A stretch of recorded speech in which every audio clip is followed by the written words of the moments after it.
Remember the Star Wars cantina? Everyone loved it, except George.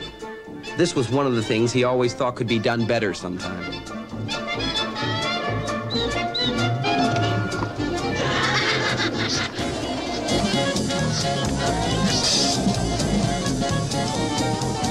Well, I'd always wanted to have the cantina be more than what it was. It was originally designed to be lots of very exotic creatures, and when I shot it, I just didn't have the money, and the makeup man was ill and couldn't finish the masks, and so I was always left with sort of a less articulated monsters and less effective scene than I thought was necessary.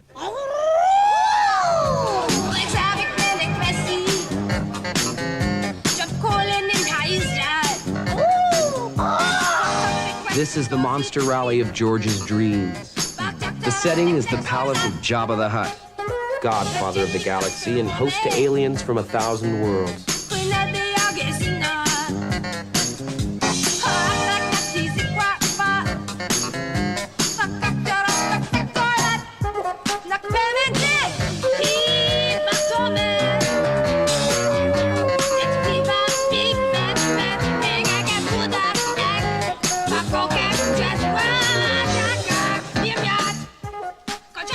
Jabba's band was designed by Phil Tippett.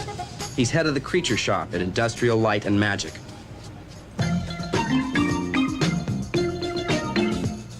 More than 80 creatures lurked in the shadows of Jabba's palace.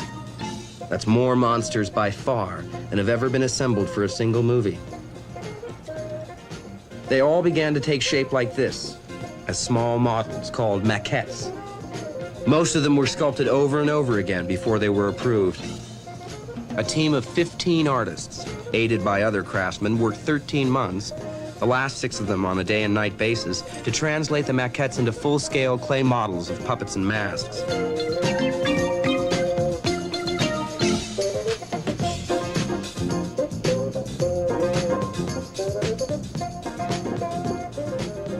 Well over $1 million was spent on creature development and construction.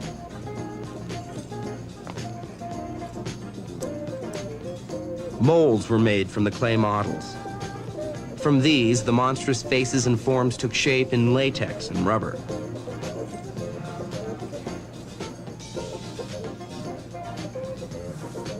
Painting was painstaking. The creatures had to have that lived-in look.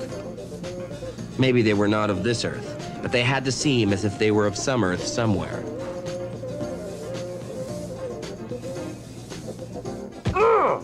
The young Frankensteins frequently cracked up each other. It was a way of easing the strain of a long, hard job.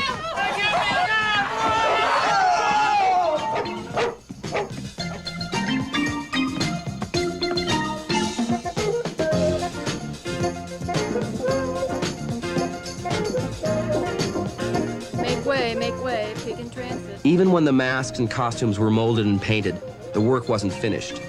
For most of the featured creatures had to be able to express themselves. Some of these pig guards, for instance, would have a large range of facial movements available for their close shots. The muscles controlling expression were actually either wire cables or air tubes connected to a bellows out of camera range. Over the months of work, something of the personalities of their creators just naturally worked its way into the finished creatures.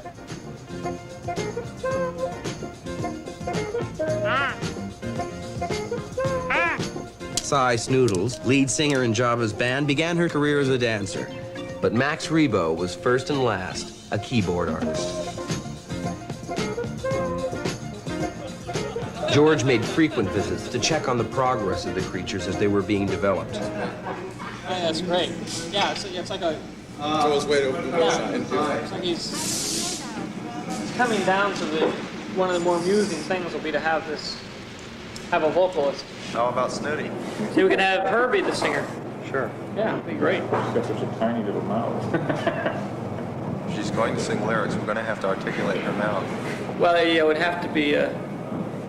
what it means is we'd have to figure out a way of opening the mouth and making it at least open and close. The thing is, it doesn't have to be articulate All it has to do is be able to open and close. It's a binary system, which it goes like this, wow, this, and that gives us some room to come up with some lyrics and make a song. And also gives us a great way of spotlighting. Okay, ready? Miss Snooty's basic movements were provided by puppeteer Tim Rose, working below her stage. His legs were connected to hers by rods, so she could duplicate his steps precisely. Her microphone was also controlled from below stage, also by a rod.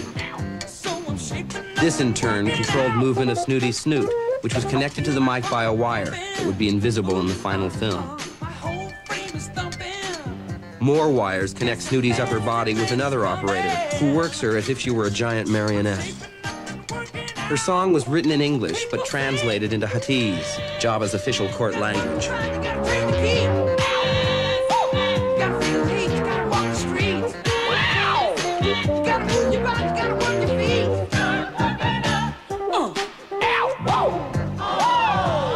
Pack-up night in the Creature shop turned into a farewell party.